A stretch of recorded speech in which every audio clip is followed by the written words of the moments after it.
Hi everyone, exam medicine channel में आप सभी का स्वागत है। इस वीडियो के अंतर्गत हम देखेंगे ऑपरेटिंग सिस्टम को समझेंगे कि ऑपरेटिंग सिस्टम क्या होता है। आपके केवीएस एग्ज़ाम में ऑपरेटिंग सिस्टम जो है आपके में रखा हुआ है। यदि आप कंप्यूटर से संबंधित या कंप्यूटर लिटरेसी का कोई भी एग्ज़ाम देते हैं तो ये वीडियो आप सभी के लिए यूज़फुल हो सकती है। हम पहले ऑपरेटिंग सिस्टम को समझें, उससे पहले हमें कुछ चीज़ों के बारे में पता होना चाहिए, तभी ऑपरेटिंग सिस्टम आप सभी को अच्छे से समझ में आएगा। आइए वीडियो को शुरू करते हैं। देखिए, सबसे पहले आप देख रहे हैं यहाँ पे लिखा है मैंने टाइप ऑफ सॉफ्टवेयर। आपको सिर्फ इसको रिवीजन के तौर पर देखना है और आप ध्यान से अगर इस चीज़ों को 2 बार भी सुनेंगे तो आपको याद हो जाएगी, कुछ रटना नहीं पड़ेगा।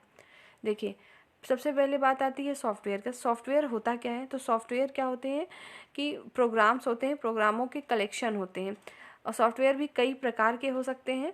अलग अलग काम के लिए अलग अलग प्रकार के सॉफ्टवेयर का यूज़ करते हैं। जितने भी हमारे सॉफ्टवेयर होते हैं वो सभी किसी न किसी प्रोग्राम के कलेक्शन होते हैं, प्रोग्राम के द्वारा बनाए जाते हैं।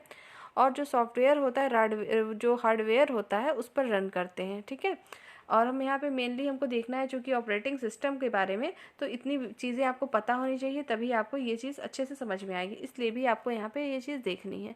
देखिए, सॉफ्टवेयर के प्रकार कितने हैं? तो सिस्टम सॉफ्टवेयर है, एप्लीकेशन सॉफ्टवेयर है और यूटिलिटी सॉफ्टवेयर है।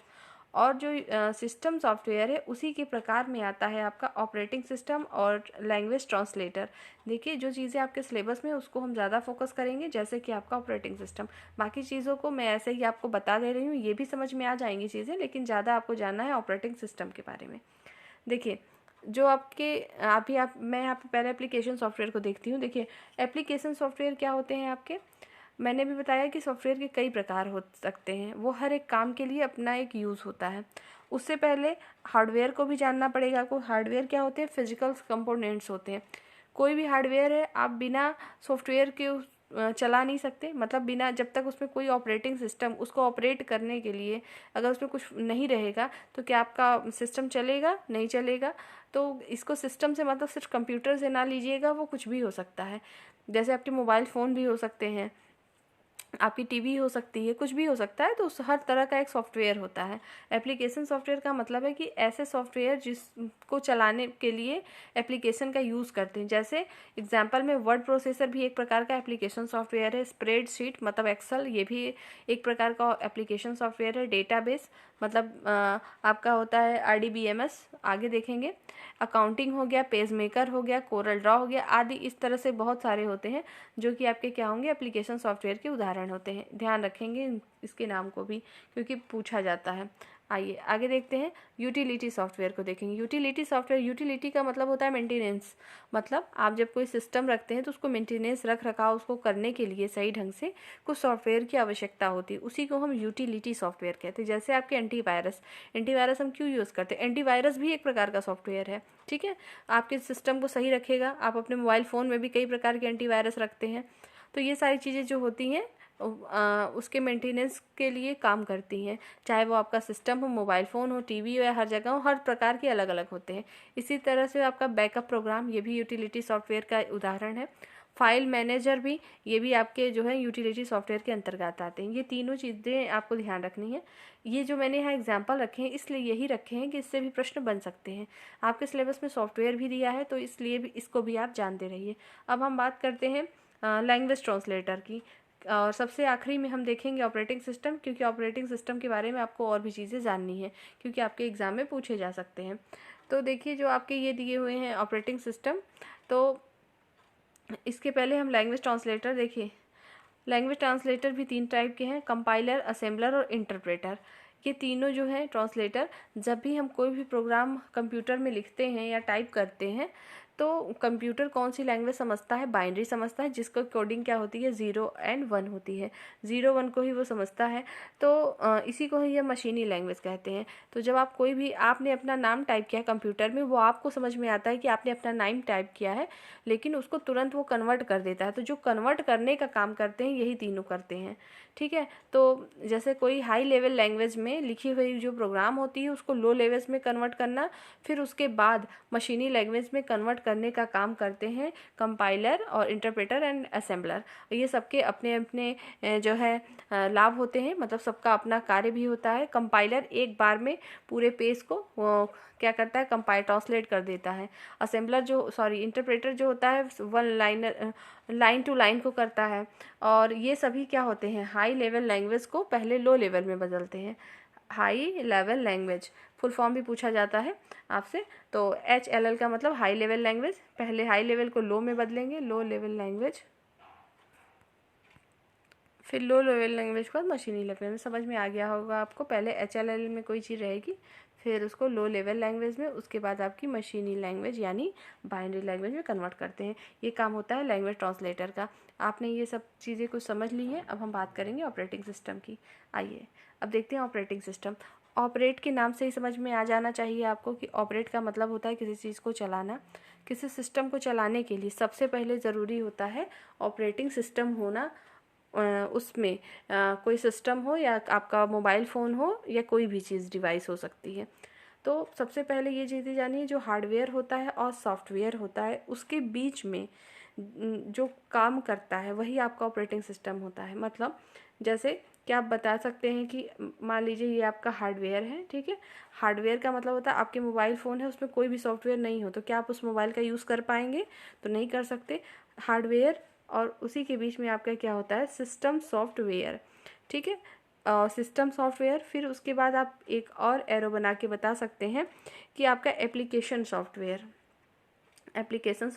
फिर ये क्या करते हैं आप, यूज़र यूज़ करता है। यूज़र का मतलब होता है प्रयोगकर्ता जो कि यूज़ करे।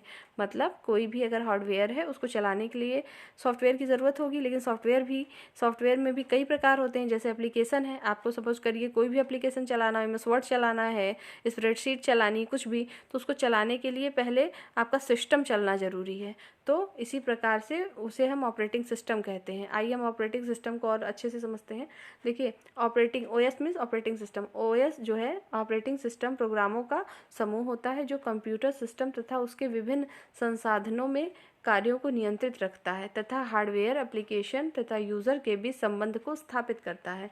जैसा कि मैंने आपको बताया था अभी कि जैसे आपका कोई यहाँ पे हार्डवेयर है, ठीक है। अब हार्डवेयर मान लीजिए ये आपका सिस्टम है, ये अपने आप चलेगा नहीं। कब चलेगा? जब हम इसमें OS मतलब ऑपरेटिंग सिस्टम कोई भी डालेंगे।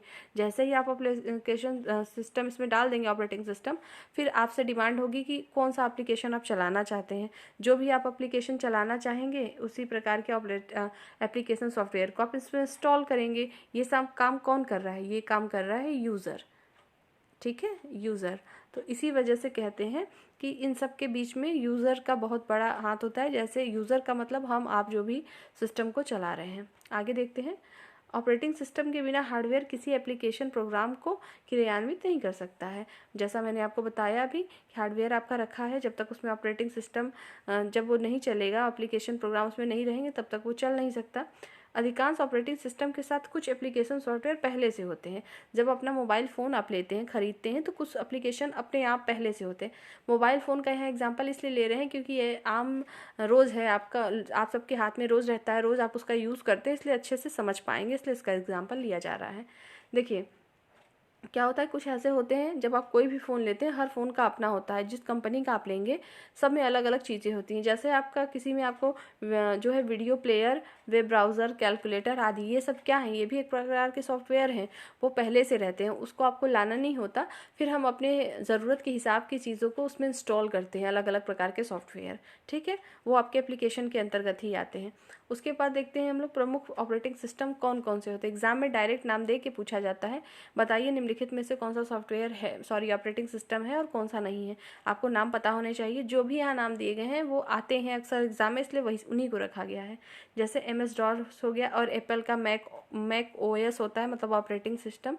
विंडोज़ 95, विंडोज़ 98 और विंडोज़ 2000 और ME मिलेनियम और XP का होता है, विंडोज़ होता है, विंडोज़ विस्टा है, विंडोज़ 7 है, Windows 10, Unix, Linux, Google Chrome operating system, Android operating system. Android operating system जो होता है आपका मोबाइल फ़ोन के लिए यूज़ होता है।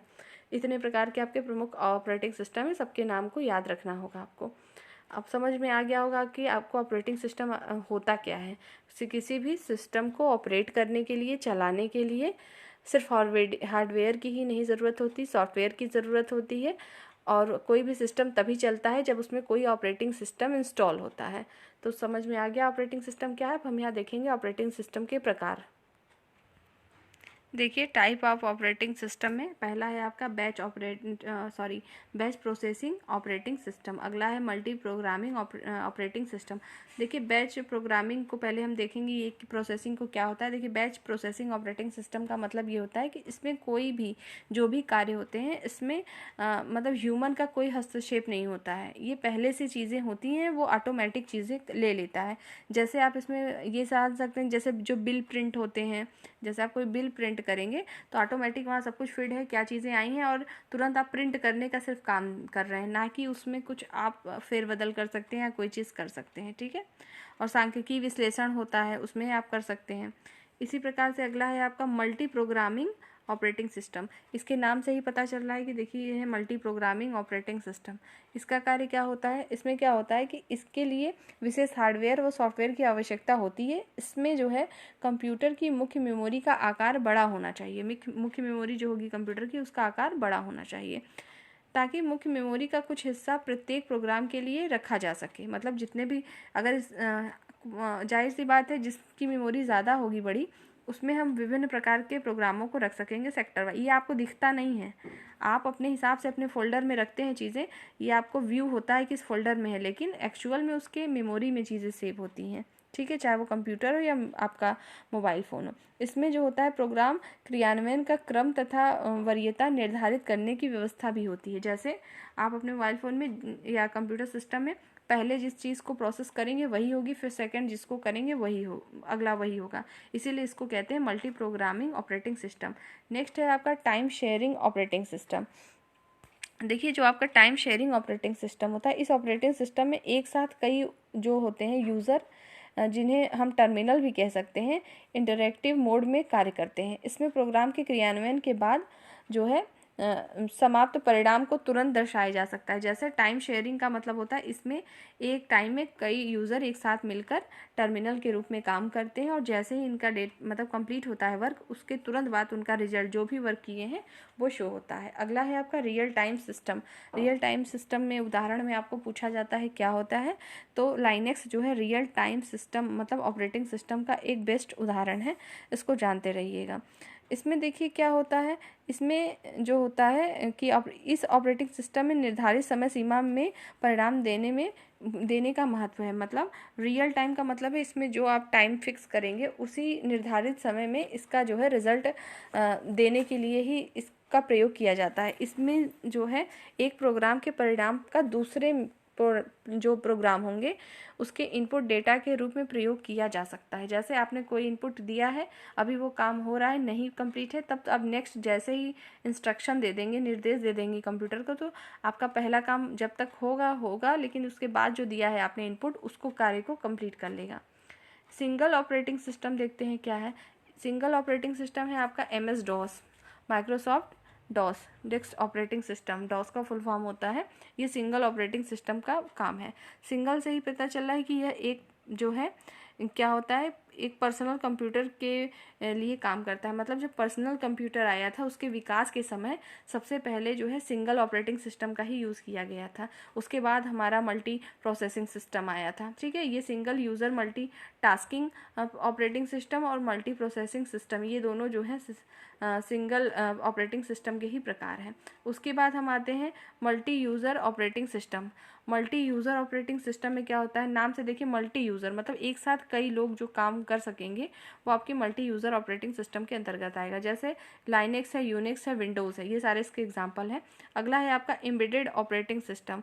एम्बेडेड ऑपरेटिंग सिस्टम का मतलब क्या होता है, इसे जानिए कि किसी उपकरण के भीतर स्थित प्रोसेसर के प्रयोग के बिना ऑपरेटिंग जो सॉफ्टवेयर होता है एम्बेडेड ऑपरेटिंग सिस्टम कहलाता है। जैसे कोई उपकरण मतलब कोई भी डिवाइस हो, उसके अंदर मतलब उसके भीतर जो ऑपरेटिंग सिस्टम काम करता है उसे ही हम एम्बेडेड ऑपरेटिंग सिस्टम कहते हैं। जैसे आपका माइक्रोवेव, वॉशिंग मशीन होता है आपका, और इलेक्ट्रॉनिक घड़ी होती है, ठीक है, DVD प्लेयर होता है, ये सारी चीज़ें आपकी आती हैं एम्बेडेड ऑपरेटिंग सिस्टम में। उसके बाद है ओपन एंड या क्लोज सोर्स ऑपरेटिंग सिस्टम। देखिए कुछ ऐसे ऑपरेटिंग सिस्टम होते हैं जो ओपन होते हैं उसमें कोई यूज़र को चार्ज नहीं देना पड़ता है, वो निःशुल्क होते हैं।